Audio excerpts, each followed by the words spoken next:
The second Airbnb that I bought in Charleston, South Carolina made me $175,000 after I sold it just 15 months after purchasing it. I'm gonna break down all the numbers for you. We're gonna dive deep into the details, and I'm gonna show you exactly how I did it in this video.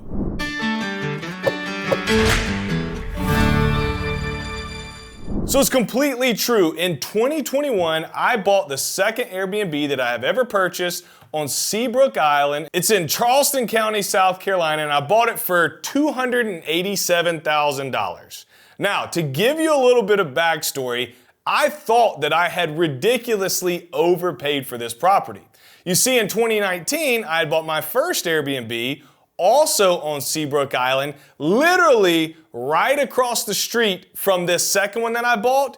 But 2 years earlier, I had only paid $187,000 for the house across the street. So fast forward 2 years from 2019 to 2021, and I'm paying $100,000 more for a property. Now granted, this one was on the little lagoon, but we're not talking about big waterfront here. It wasn't enough of a view to be worth $100,000 more, but the market had appreciated so much that the prices had rose from $187,000 just 2 years prior to now $287,000. And I remember thinking that I was paying too much for the property. And I remember hearing from other folks who don't own any real estate telling me that I shouldn't buy the property and that it's overpriced.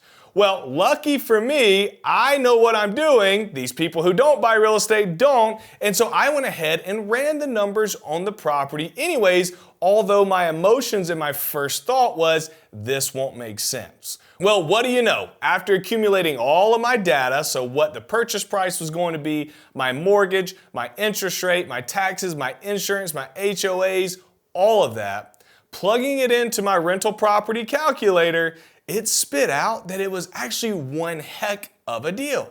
Now, there are a number of metrics you can look at when analyzing a property, but two of the most important to me are number one, cash flow, and number two, cash on cash return. Well, when I plug the numbers into the calculator for this particular deal, which is 11 Dune Crest Trace Villa, Seabrook Island, South Carolina, it spit me out that I was gonna be making $850 a month in cash flow, and my cash on cash return was going to be over 21%. Now, for those of you who are new to real estate, those are absolute killer numbers. Now, Seabrook Island has a ton of HOAs because it's a gated island and real fancy, and so my cash flow could be higher in other markets that didn't have HOAs, but because I had HOAs, my cash flow got knocked down to $850, which is still ridiculously strong. And then when we look at cash on cash return, the stock market returns somewhere around 8 to 12%.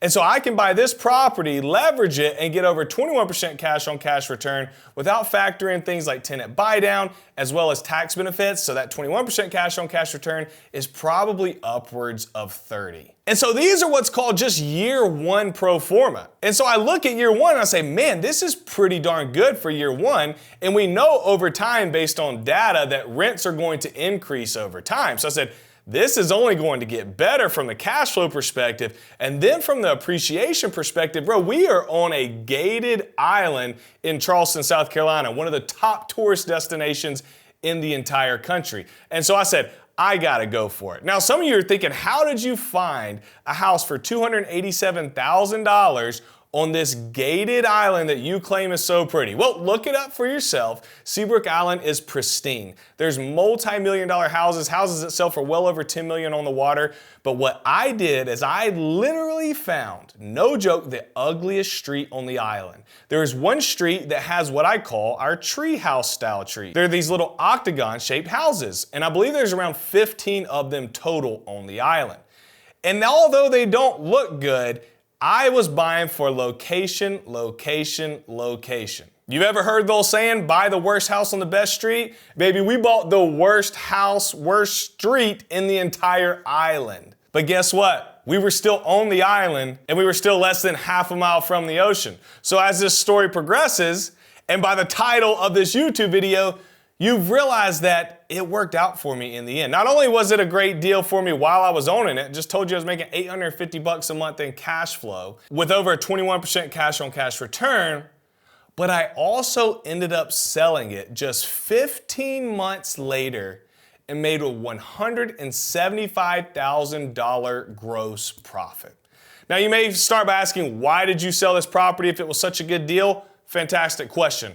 I had another project, personally, another business that I was working on, and we were wanting capital for this particular project. And so I looked at different options I could do to raise capital for this deal, and I felt as though it would be best to sell this particular property to fund this other project we were working on. There's a number of reasons why, but one of them is we had owned it for over a year.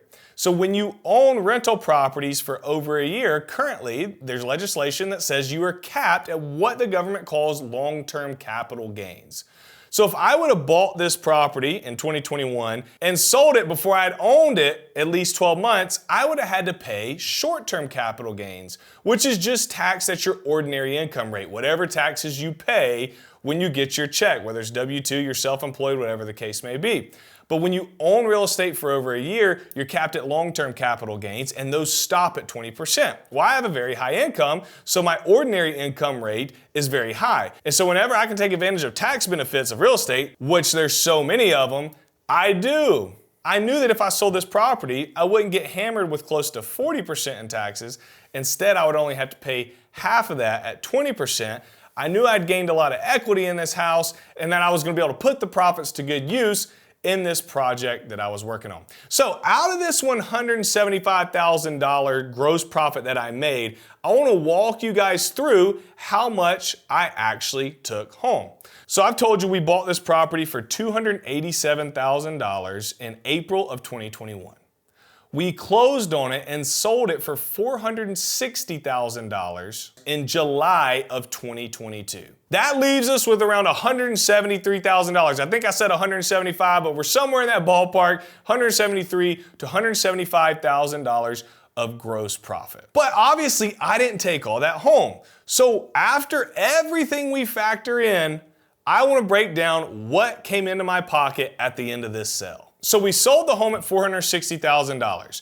Off of that sales price, we had to pay around $7,000 in closing costs when it was all said and done. And so when I pull out my calculator and we do $460,000 times 93%, okay, I'm taking out the 7% fees, that leaves us with $427,000, okay? So again, the sales price was $460,000. I took 7% for fees out of that, so now we're at $427,000 net sales price. You guys tracking? Then we're gonna take that new number, which is $427,800, and subtract it from the amount that we bought the property at. Now, I bought it at $287,000. For a year, I had been paying off the mortgage. So I probably had somewhere around $284,000 left on the note. So if we take $427,800 and subtract it from $284,000, that leaves us with a profit of $143,800. So now we know that our profit before taxes